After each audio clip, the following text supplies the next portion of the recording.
JJ, you've had a lot of games recently where the second half kind of pick things up and were able to either get back in the game or ultimately get the lead. What did you see different tonight in how Phoenix played? They scored on the first 13 possessions of the second half.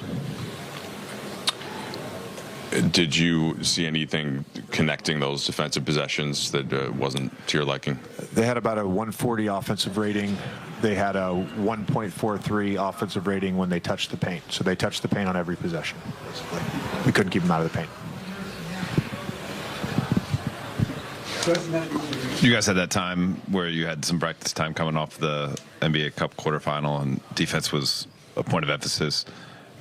How much was point of attack, perimeter defense, something that was diagnosed with the group? And when it's happening in real time, like, what are your kind of options as the coach? Yeah, I mean, we certainly talk about containing the basketball at the point of attack, with our pickup points and, guarding your yard.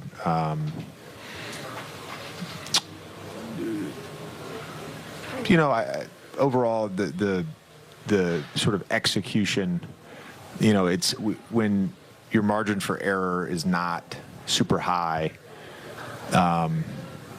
You need to be able to, it's like very detailed to be able to execute. And when we do it, we can string together some good defensive possessions. We didn't do that at all tonight. And, we tried zone. They got a layup and an open three. I don't know why we were guarding Mark Williams at the three-point line when they got the three, and didn't get the ball iced in pick and roll. On the second possession of zone, they got middle, didn't go under. They get a layup.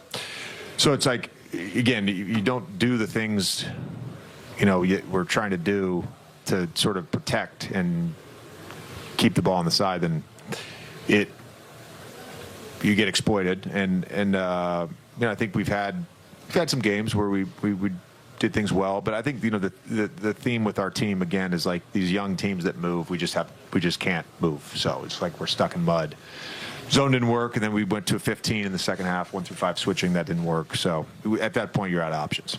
You guys, I think it's 28 games now. It's the first time all season you lost consecutive games. What does that say about kind of the character of your group, that you made it more than a third of the season before this happened? Well, the guys have been great about responding to challenges, whether that's been injuries, a loss, a poor performance. But, it's got a lot of games left. So we got to continue that trend, and we got to stick together. I told the guys, I really just want them, it's coming off these 2 games. You're not going to have a good taste in your mouth, and you're going to be thinking about how you played, how the team's playing. It's like I told them, detach tomorrow, be with your family, enjoy the holiday. We'll all come with the right mentality on Christmas. Just a quick follow-up. I know it's next man up, and you don't use excuses for guys being out, but I think this is 17 starting lineups now in 28 games. It's weird because you guys kept asking me about the starting lineup in preseason. And you predicted that it might be different. So weird. Take out the I guess it's less about the starting lineup than just the rotation, the number of guys that we've had 2 healthy games, yeah.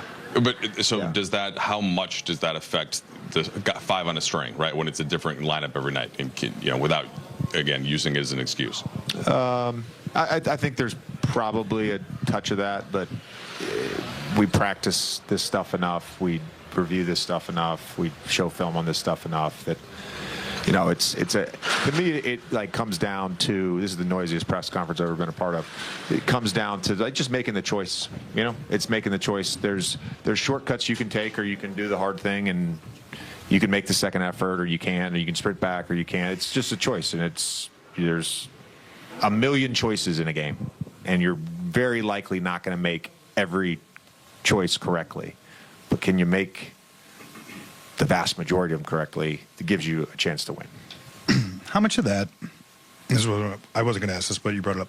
How much of that is like the conscious decision to make the choice versus just sort of like, this is who I am as a player, and I always make like the choice to play hard? Like, is there a difference between a team where you have to remind to be physical, to play hard, to play with intention, versus guys maybe like Phoenix?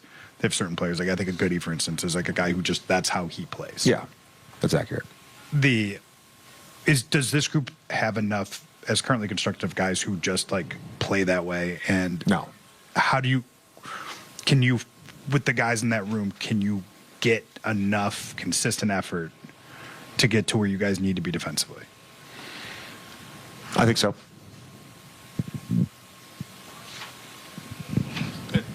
Kind of to that theme, I mean, you said it's one of your previous answers. You said you guys just don't have the foot speed to keep up with some of these young teams. To Dan's question, Steve was asking about just the effort. Is it more concerning when those choices, to your point, you said choices, when those choices just aren't being made consistently, like that? It's not concerning. It's just, again, that's why I said it's the hard choice, and it's not the easy choice. It's human nature. We all do it. We do it on a daily basis. We make easy choices because it's comfortable. Comfortable doesn't win. Dave asked about the ball containment. I was wondering more so about the off ball or even the help defense. How would you evaluate, not just tonight, but overall where you guys are at in terms of that area of defense, helping not just the initial help, but also helping the helper? It seemed like tonight. Well, we had a guy the other day who hasn't played a lot who didn't know what a flood was in the middle of the game. So we're clearly, when we're not healthy and we haven't been healthy, we clearly have some room to grow in that area. A little bit of housekeeping. Do you have an update on Jackson? He tweaked his ankle soreness. He had tweaked it when we were here last week, so it just a retweak. He fell on it, and it's sore. And what did you think of Austin's minutes? It's hard to get. I mean, it was good to see him on the court. I'll just say that it was good to see him on the court, and I thought he had some nice drives. Thanks, Coach. Yep. Let's get you to the highlights, Austin.